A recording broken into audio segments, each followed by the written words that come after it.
Rangkaian ibadah haji dimulai pada tanggal 8 Zulhijjah atau jatuh pada tanggal 4 Juni mendatang. Sejumlah jemaah calon haji asal Indonesia pun telah berangkat menuju Arab Saudi dalam beberapa kelompok terbang atau disebut kloter. Sementara di Arab Saudi sejumlah persiapan telah dilakukan, mulai dari transportasi hingga catering untuk melayani konsumsi para jemaah. Meski persiapan tidak jauh berbeda dengan tahun-tahun sebelumnya, namun ada sejumlah sistem baru yang diterapkan pemerintah Arab Saudi dalam pengelolaan. Pada tahun 2025, pemerintah Arab Saudi tahun ini mulai menerapkan sistem syarikah atau perusahaan yang mengelola jemaah haji mulai dari transportasi akomodasi hingga konsumsi. Adanya layanan ini diharapkan dapat memberikan layanan terbaik kepada jemaah. Namun nyatanya masih mengalami kendala. Jemaah calon haji Indonesia yang menggunakan sistem kelompok terbang atau kloter bertabrakan dengan sistem syarikah. Beberapa calon haji yang berangkat bebarengan dengan keluarganya berpotensi terpisah di Tanah Suci. Ketua Panitia Penyelenggara Ibadah Haji atau PPIH Arab Saudi Mukhlis M. Hanafi mengatakan, dinamika ini terjadi karena beberapa hal, seperti keterlambatan visa, perubahan manifest penerbangan, serta sinkronasi data penerbangan. Sehingga ada beberapa kloter dengan jemaah yang berasal dari beberapa syarikah berbeda. Kami menegaskan bahwa penataan berbasis syarikah ini tidak mengurangi sedikit pun hak-hak layanan jamaah selama berada di Arab Saudi. Jadi akomodasi yang ditempati, yang dinikmati itu yang sesuai kita kontrak ya. Konsumsi diberikan 3 kali sehari, di Madinah itu 27 kali, lalu kemudian di Mekah itu sebanyak 84 kali.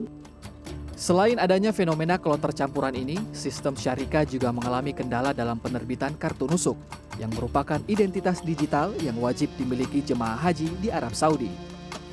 Kartu nusuk wajib selalu dibawa jemaah haji saat berada di Mekah karena kartu nusuk merupakan syarat untuk bisa melakukan rangkaian ibadah haji serta memperoleh pelayanan dari syarikah.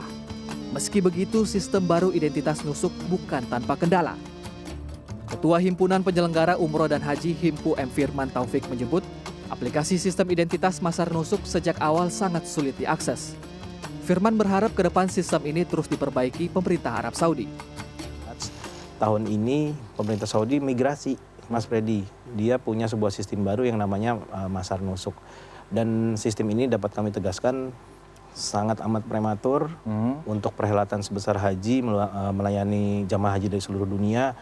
Banyak sekali kekurangannya, bahkan di awal-awal proses itu ketika kami menggunakannya, edit aja nggak bisa, dilihat aja nggak bisa, itu salah satu contoh kecil ya. Walaupun pada akhirnya kesininya sistem tersebut kemudian beradaptasi dengan kebutuhan-kebutuhan kami. Selain soal kendala memasukkan data jemaah haji pada aplikasi sistem Masar Nusuk, distribusi kartu nusuk juga menjadi kendala tersendiri. Ketua PPIH Arab Saudi Mukhlis M. Hanafi telah meminta syarikah untuk menuntaskan penerbitan dan distribusi kartu nusuk ke seluruh jemaah saat berada di Madinah atau saat sebelum berangkat menuju Mekah. Karena kartu nusuk menjadi syarat mengikuti proses puncak ibadah haji. Berdasarkan data dari Sistem Komputerisasi Haji Terpadu atau Siskohat Kemenak, hingga Rabu sore 14 Mei 2025, lebih dari 92.000 calon haji dari 237 kloter atau 45% dari kuota haji reguler, jemaah calon haji reguler asal Indonesia telah diterbangkan menuju Arab Saudi.